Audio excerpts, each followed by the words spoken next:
Joel Peterson, in your book, The 10 Laws of Trust, you detail how leaders can build and maintain trust within an organization. So let's start at the very top. Who is more trustworthy in your opinion, Donald Trump or Hillary Clinton? Both of them have problems with trust. Neither is trusted by the American public.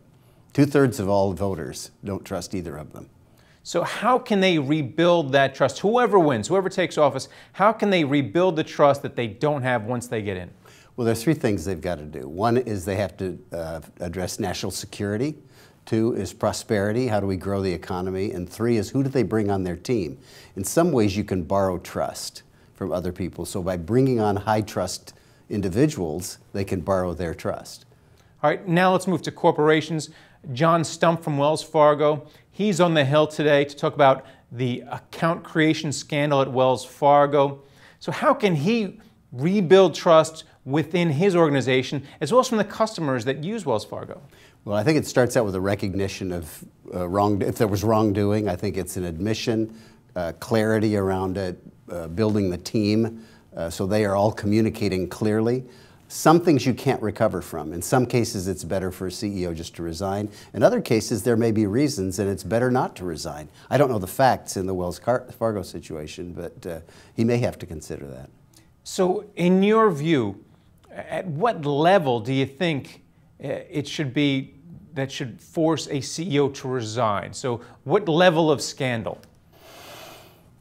That's a good question. I think you'd have to know the details, but I think it has to be wrongdoing, clear wrongdoing, intent.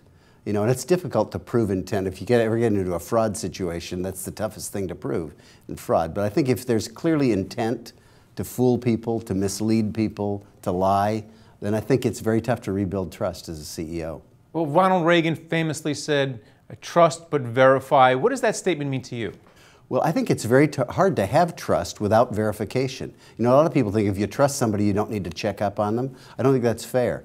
I mean, I actually think that trust and accountability are related. So high trust organizations tend to have a lot of accountability. People check up on things, they report in, and so I think it means that they go hand in hand. And then on the flip side, we've been talking about a lot of people being taken advantage of, whether it be at Wells Fargo or mistrusting politicians.